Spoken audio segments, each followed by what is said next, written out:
Hello and welcome along to this presentation on how we can transform the data center using the new features of Windows Server 2012 v2. My name is Aidan Finn. I'm a HyperV MVP based in Ireland. I work as the technical sales lead for a distributor called Microwarehouse Limited in Dublin, where I work with technologies such as the storage spaces compatible JBODs from Data On Storage, Microsoft licensing and consulting services based on Windows Server and System Center, and networking technologies such as those from WatchGuard. I have been working in IT since '96, but in recent years I've been focusing on virtualization. Before that, Windows Server, desktop management, System Center, deployment technologies. I've written a number of books over the years with some of my MVP colleagues, the last of which was Windows Server 2012 HyperV Installation and Configuration Guide.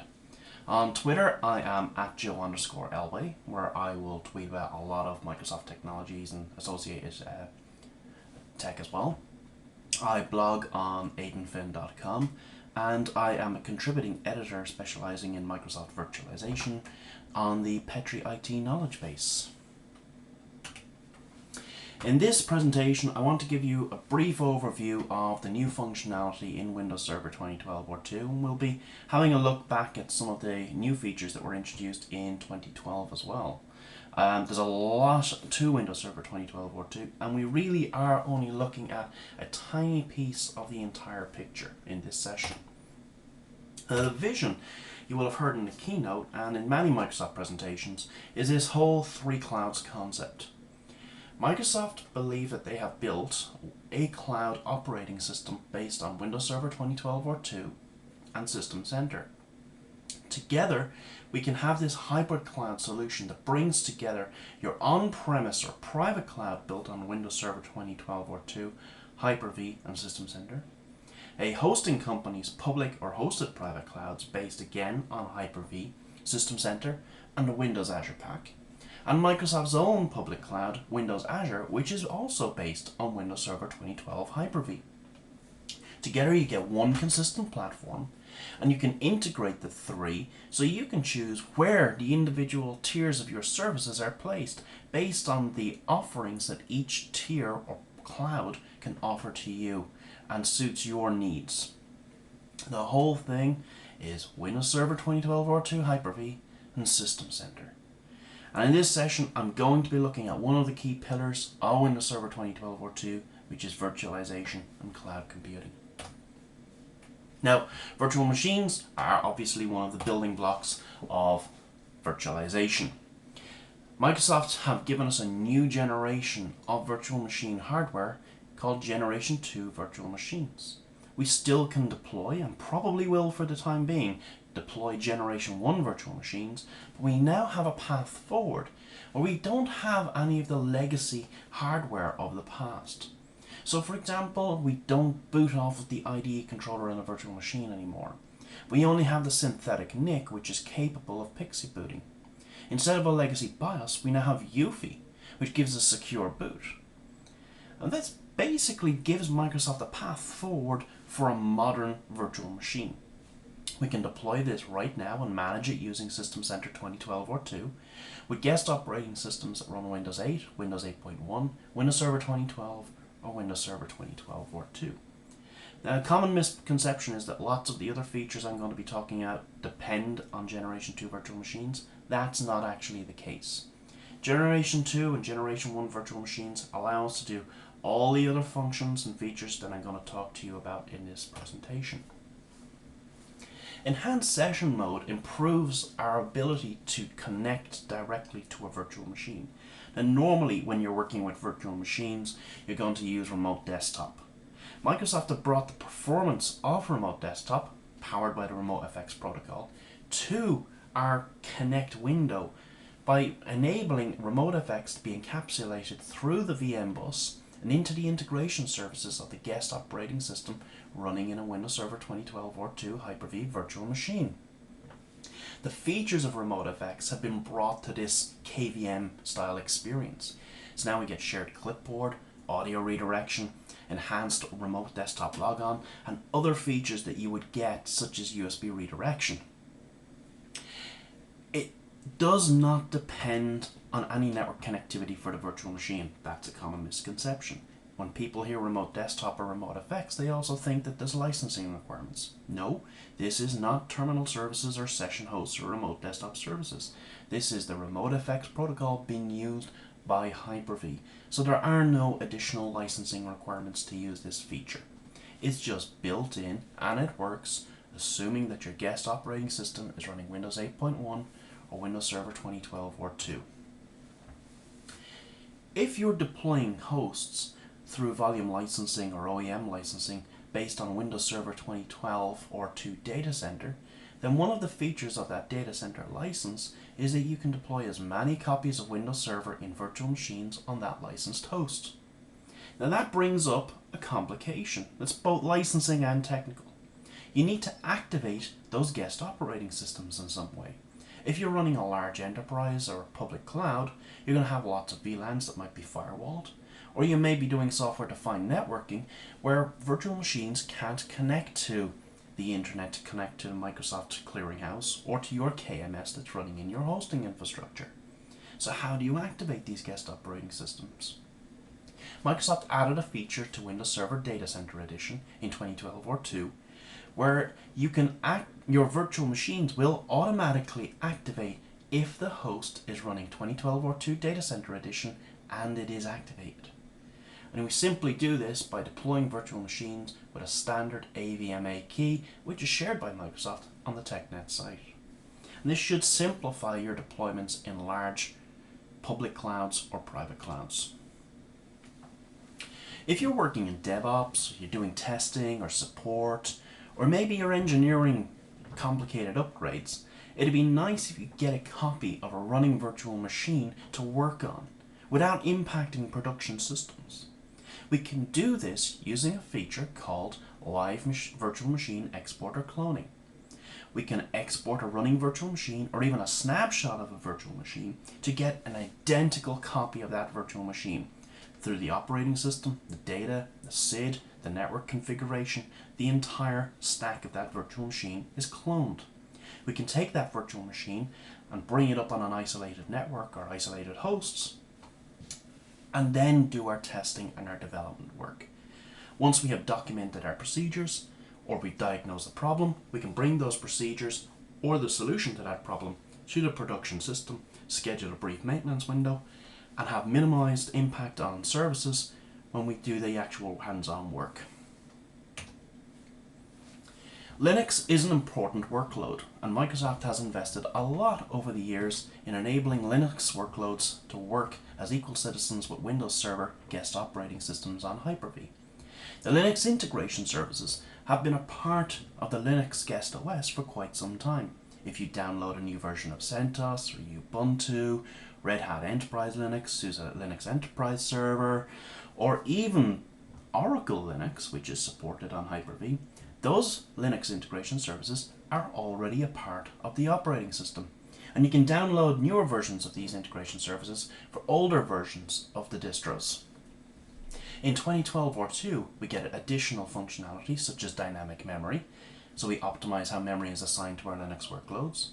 We get live VM backup for the first time, so we can get a file system consistent backup of a running Linux workload. There's a new video driver to get better performance. We can take advantage of some of the virtual hard disk features such as online resizing, which I'll come back to later.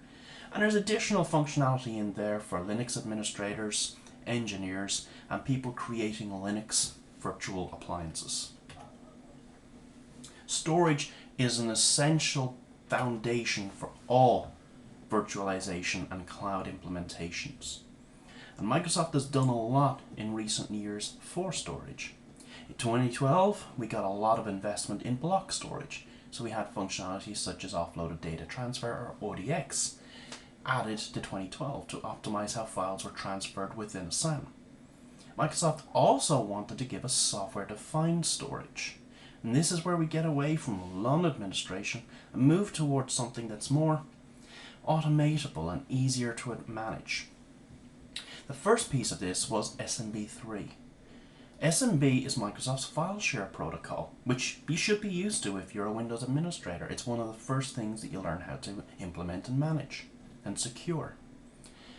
Microsoft gave us SMB3 in Windows Server 2012 as a competitor to iSCSI and Fibre Channel as a storage connectivity protocol. This means we could deploy file shares and store our Hyper-V virtual machines or SQL workloads within those file shares, and do so with great performance. And this was made possible thanks to two features of SMB3. The first is SMB multi-channel, where we can leverage RSS or receive side scaling in our NICs to have multiple parallel data stream channels over a single NIC. SMB multi-channel also allows us to aggregate multiple NICs with fault tolerance. So the file server and the file server client will discover multiple paths between each other and use those NICs and even take advantage of RSS on those individual NICs. So we get lots of parallel streams over multiple NICs. This allows us to take advantage of really big network cards that are running 10 gig Ethernet or faster, such as Roki or InfiniBand, which runs at up to 56 gigabits per second. If we're doing that, we're going to have a big impact on the processor. So Microsoft also gave us SMB Direct, which supports Remote Direct Memory Access or DMA. This allows us to push through huge amounts of data. It bypasses the Windows networking stack to a certain extent to reduce latency, and it offloads to the processor on the NIC. So we have a lower impact on the processor on our hosts or our file servers. With this connectivity, we now can start looking at using Windows Server as an alternative to traditional block storage such as a SAN. And we get this in an architecture called Scale Out File Server, or SOFS. This gives us scalable, continuously available, and transparent file server storage, where we build a Windows Server cluster with some sort of cluster supported storage, such as economic JBOD hardware, where we're running storage spaces to get that virtualized aggregation of disks that you get in a SAN. And we can use this architecture to store the virtual machines of a Hyper-V cluster, or even to store the files of a SQL Server implementation. And this reduces the cost of storage for small medium enterprises, but also for large deployments where you don't need all of the features of a SAN for all of your data. Virtual hard disks got a lot of improvement in 2012, where we were given the VHDX file. This gives us 64 terabyte virtual hard disks that support 4K sector matching and have some fault tolerance built in there as well. In 2012 or 2, we were given online VHDX resize, where a VHDX that's attached to a SCSI controller could be resized, made bigger or made smaller, without shutting down the virtual machine. We also got some performance management in the form of Storage QoS, where we can set a hard limit on how many IOPS an individual virtual hard disk, be it VHDX or VHD, on SCSI or IDE, and we can say it will not get more than X IOPS. And this allows us to guarantee SLA for lots of different tenants on a cloud, but also allows us to control troublesome tenants, or in a hosting environment you can implement a "if you pay more, we give you more" policy. One of the very cool features was the ability to use an individual VHDX file as shared storage for a guest cluster. Guest clustering is where we cluster the services within 2 or more virtual machines. With shared VHDX, we can configure 2 virtual machines to connect to a single VHDX file that's stored either on a cluster shared volume or on an SMB3 file share. And those 2 virtual machines will see that individual VHDX file as a shared SAS disk. In other words, cluster supported storage. So now we can store our database files or our file server files on that VHDX file, and we can cluster the services in those 2 virtual machines. Unfortunately, this feature does not support guest level backup, live migration, or Hyper-V replica, but we can probably expect that sort of functionality in the near future. Everything we do in IT should be focused on service. And this is very much Microsoft's focus with Windows Server, System Center, and Windows Azure. Service, uptime, and performance and flexibility are extremely important in what we do. And flexibility means live migration. We now have the ability to live migrate virtual machines from Windows Server 2012 Hyper-V to Windows Server 2012 or 2 Hyper-V. And this is called cross-version live migration. This is very important because Microsoft has a faster cadence for releasing Windows Server. Windows Server 2012 or 2 was released a year after Windows Server 2012. So we have to reduce the impact of upgrading our hosts or implementing new hosts so we don't impact services. And with live migration, we will not impact those services. And this supports live migration of virtual machines stored in SMP3 storage and also shared nothing live migration. Live migration was made a lot faster in Windows Server 2012 or 2. And for this, what I want to do is just jump out to a quick demo rather than just doing a complete slide deck.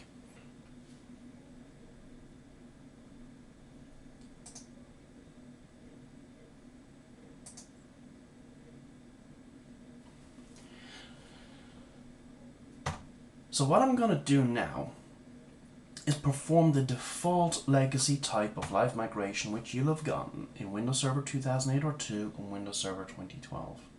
And this is based on traditional 1 gig Ethernet networking, which is the most common kind of networking which you'll find in any virtualization implementation.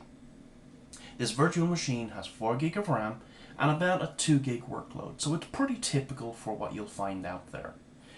The virtual machine is live migrating, copying pages across that 1 gig Ethernet, and when the pages are copied, the virtual machine live migration is completed by Hyper-V. Now this is just 4 gig of RAM, and it's going to take approximately 40 seconds to live migrate. Imagine if I had a large cluster with lots of dynamic optimization or load balancing going on, or I had a system center monitored cluster and operations manager detected an imminent hardware failure. I need to get those virtual machines off that host. If there's 256 gig of RAM of virtual machines on that host, how long is it going to take if one 4 gig of RAM virtual machine took 41 seconds? The second live migration that I'm going to do is going to use the default compressed live migration method of 2012 or 2. And this is where Microsoft are taking advantage of whatever networking you've got there, so still 1 gig networking with no additional spend, and it's detecting spare CPU cycles and using those cycles to compress the pages of the virtual machine's memory before sending them over the wire. So we'll get a pretty significant improvement in the time for live migration. We'll go from 41 seconds down to 31 seconds in this demo. Sometimes I get it down to 27. The next method that I'm going to show you is the cool way of doing live migration in Windows Server 2012 or 2 if you're a networking nerd. If you've got 10 gig or faster networking, you can use this to enable SMB live migration. Now remember SMB, this is the protocol that gives us SMB Direct or DMA for low impact, low latency data transfer, and multi-channel for sending lots of packets over a single NIC or even over multiple NICs. I'm going to take advantage of one of the NICs I'm using for SMB3 storage and do my live migration over that NIC. And that live migration is going to go from 41 seconds down to 6 seconds. Now I'm going to add the second NIC, and we're going to go from 41 seconds down to 4.5 seconds. And what I've done here is, instead of investing in 10 gig iSCSI networking, I've invested in 10 gig SMB3 networking. It's the same physical networking, except I've got RDMA, so I don't get that same impact on the processor that I would have gotten from iSCSI. And I'm taking advantage of that investment to do my live migration. And using some of the concepts of constrained networking, I'm able to control how I'm impacting my storage and my running services. And that's live migration. Now, as I said, we live in a service-centric world. And keeping our services online is very important. And we have two ways of doing this in Hyper-V. We can enable high availability through failover clustering. So if a host fails, any virtual machines that were running on that host will automatically restart on another host. There are a lot of improvements in Windows Server 2012 or 2 failover clustering, and I'm going to quickly highlight some of the important ones. The first thing is that Microsoft has simplified the deployment and management of the configuration of a failover cluster. Clustering will detect if you're running Hyper-V and will tune itself to work better on that cluster. The quorum doesn't have to be managed the same way as it did in the past.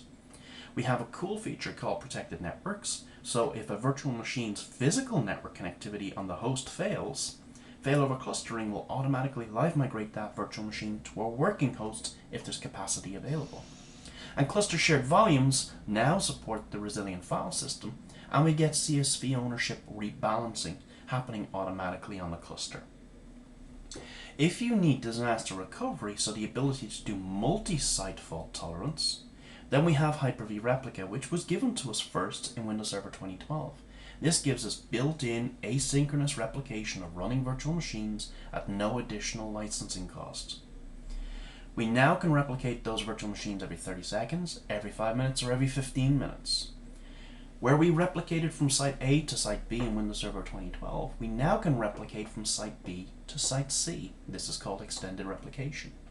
We can keep 24 copies of a replica virtual machine in the secondary site, and we can do so with improved I/O performance. And we can also, when we fail over virtual machines, we can inject an IP address into those virtual machines. That was only possible in Windows guests before. We now can do this with Linux guests. If you are building clouds, then you will be implementing System Center. System Center and Windows Server were developed together for the first time to give us Windows Server and System Center 2012 or 2. And if you're buying HyperV and System Center, there's some very interesting licensing bundles out there that will reduce your overall cost and give you some licensing flexibility as well. You must have System Center 2012 or 2 to manage Windows Server 2012 or 2. And if you're building clouds, you should also look at the Windows Azure Pack, which is a free download. There's a lot of talk in the industry about software-defined networking, and certain companies out there would like to claim that they're the first to do it. But in reality, Microsoft were the first to have software-defined networking within their hypervisor in Windows Server 2012 and managed by System Center 2012. HyperV Network Virtualization allows you to create lots of virtual networks without the pain of VLANs. You get these isolated virtual networks and VM subnets within those virtual networks that are automatically routed to each other. It's all made possible using a protocol called NVGRE. Now, for those virtual machines to talk to a physical network or to NAT to the internet, you need an NVGRE gateway, and that in the past was only possible using expensive third-party appliances. Now we can do this using Windows Server 2012 with virtual machines running on hosts in an edge network. If you're implementing software-defined networking in HyperV, you can also use HyperV's virtual switch extensions, such as the Cisco Nexus 1000V, to manage traffic as it goes in and out of those virtual networks and through the virtual switch. This is not possible with rival software-defined networking solutions. Guests can implement DHCP, and HyperV Network Virtualization will support that. And if you have the hardware for it, you can also offload NVGRE processing to those NICs. So that's been a quick summary on how you can implement a new data center using Windows Server 2012 or 2 and HyperV, networking and storage. I've been Aidan Finn. Thank you very much for tuning in.